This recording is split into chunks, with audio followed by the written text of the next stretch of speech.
So, what we want to talk about tonight is multiplying polynomials.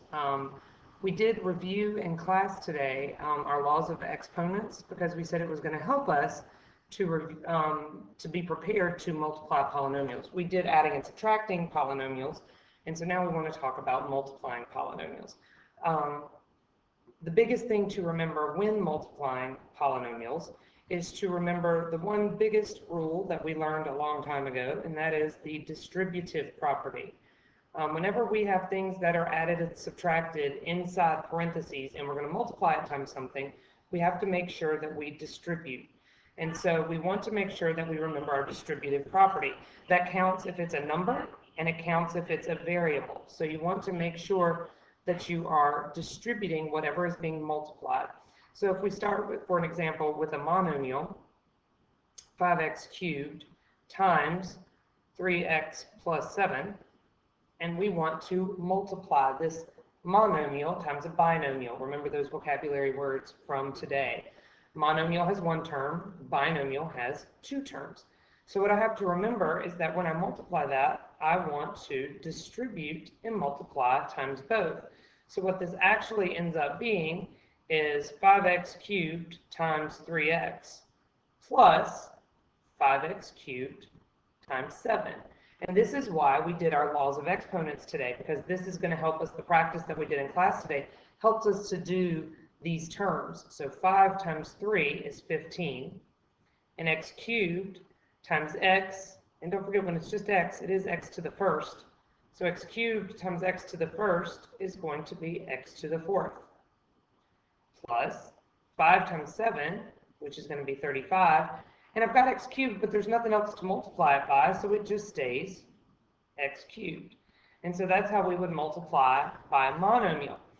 It does get a little more complicated when you're trying to do more than just a monomial. The trick with monomials is remembering to distribute, but it's also the trick when you're trying to do a binomial times a binomial. So let's say I have 2x plus 7, and I want to multiply it times 3x minus 5. Okay?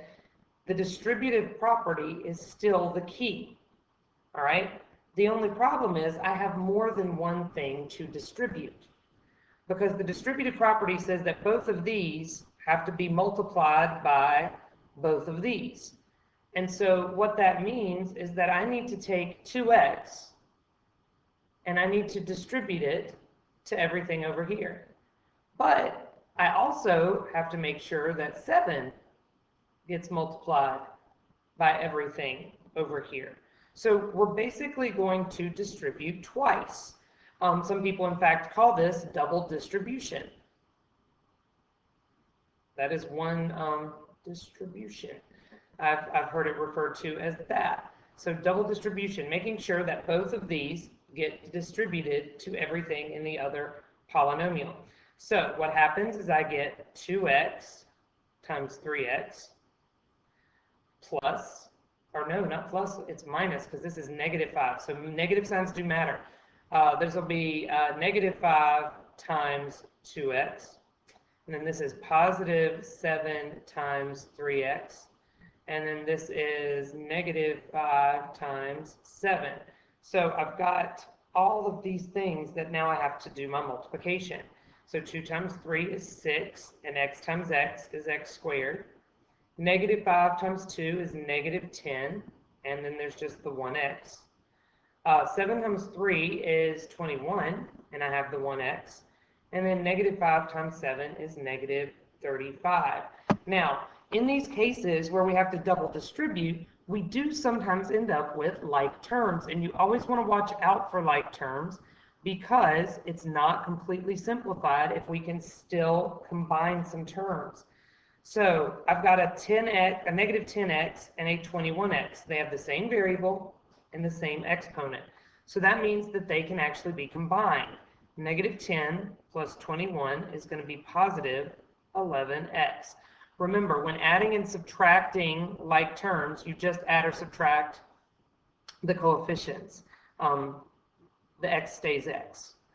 There was no other number to combine with negative 35, and there was no other x squared to combine with the 6x squared. So that means that my finished polynomial ends up being this one. Now, double distribution is the idea that's happening. There are a couple of methods that help us to remember what to do. One is called FOIL, and FOIL stands for first, outside, inside, and last. And all it's supposed to do is remind you that you have to take the first terms when we're multiplying binomials like this, 3x plus 1 and x minus 6. All FOIL tells us is to take the first terms and multiply them, the outside terms and multiply them, the inside terms and multiply them, and the last terms and multiply them. So first, outside, inside, last. But all that is the same double distribution that we were doing over here. You'll just hear this term thrown around a lot by a lot of teachers. Another method is called the box method. Now again, I want to point out FOIL, box method, all they're doing is double distribution. They're just different visual representations for it. But all we're doing is making sure that all the terms in the first polynomial are getting distributed to all the terms in the second polynomial. So I've got my box. What the box method says is if I take and write one of the polynomials on the side of one box and the other polynomial on the side of the other box, I just multiply every row and column. So in this box, I would do 3x times x. So that's 3x squared. X times 1 is 1x. 3x times negative 6 is negative 18x. And negative 6 times 1 is negative 6. After you do that, you just add everything that's in the boxes. 3x squared. What you'll notice a lot of times is that this diagonal is where your like terms end up being. And so x and negative 18x is actually negative 17x. And then I've got my negative 6. But the idea is still the same. I had to take 3x times x and get 3x squared. 3x times negative 6 was negative 18x.